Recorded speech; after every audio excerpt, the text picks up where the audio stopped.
ब्रिटिशांच्या पारतंत्र्यामधून आपल्या देशाला 1947 साली स्वातंत्र्य मिळालं। त्याच्या आधी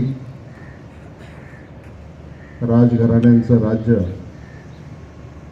या देशावर चालत होतं आणि एक समृद्ध देश म्हणून आपल्या देशाची ओळख होती।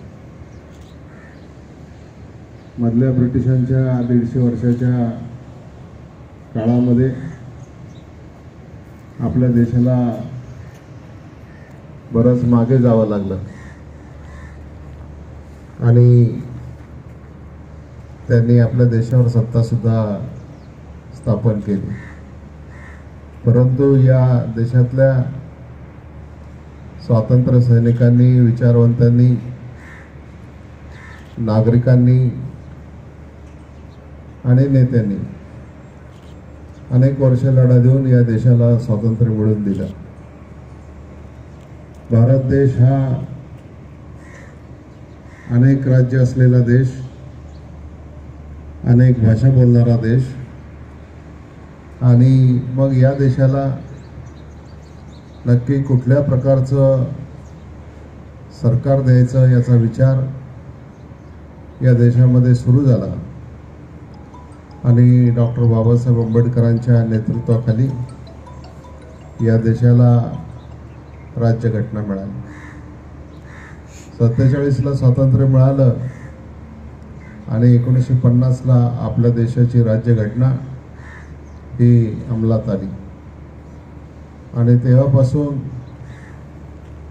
जे काही आपले मूलभूत हक्क आहेत, जी काही रचना केलेली आहे, देशाच्या सरकारचे, संघराज्याचे आणि राज्य सरकारचे जे संबंध आहेत किंवा अंतर्गत सुरक्षा असेल, बाह्य सुरक्षा असेल, या सगळ्या गोष्टीच्या संदर्भामध्ये आणि थेट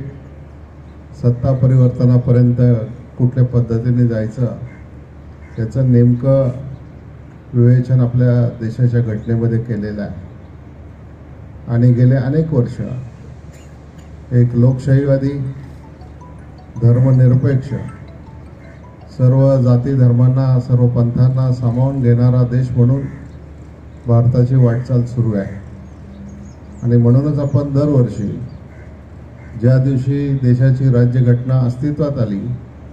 त्याचा अंमल सुरू झाला, त्या प्रजासत्ताला आपण प्रजासत्ताक दिन असं म्हणतो की खऱ्या अर्थानं प्रजेची सत्ता या देशावर त्या घटनेच्या माध्यमातून आली आणि तो कारभार अव्याहतपणानं अतिशय व्यवस्थित सुरू आहे। परंतु अलीकडच्या काळामध्ये या सगळ्या गोष्टींच्यावर आक्रमण होतं की काय अशी प्रकारची परिस्थिती निर्माण झालेली आहे। या देशामधलं एक इंडिपेंडेंट असलेली ज्युडिशरी, न्यायव्यवस्था,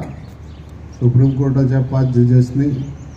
पत्रकार परिषद घेऊन आपल्या व्यथा मांडायचं काम त्यांना करावं लागलं। या देशाची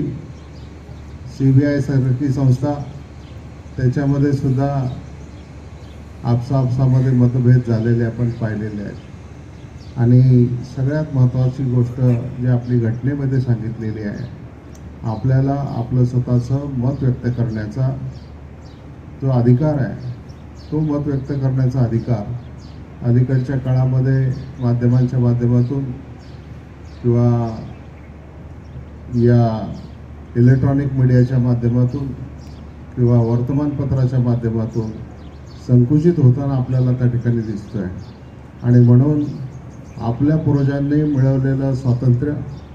आणि आपल्या पूर्वजांनी आपल्याला दिलेली राज्यघटना, राज्यघटनेचा कारभार हा अबाधित ठेवायचा असेल तर आपल्यातल्या प्रत्येकाने आपले जे मूलभूत हक्क आहेत, त्या मूलभूत हक्काच्या बद्दल, आपल्या राज्यघटनेच्या बद्दल आणि आपल्या देशाच्या बद्दल आपलं जागृत असलं पाहिजे, आपल्याला प्रेम असलं पाहिजे आणि त्या दृष्टीनं आपण सगळ्यांनी वाटचाल केली पाहिजे। मी अधिक न बोलता भारतीय प्रजासत्ताक दिनाच्या निमित्तानं आपल्याला सगळ्यांना मनपूर्वक शुभेच्छा देतो आणि या ठिकाणी थांबतो। धन्यवाद।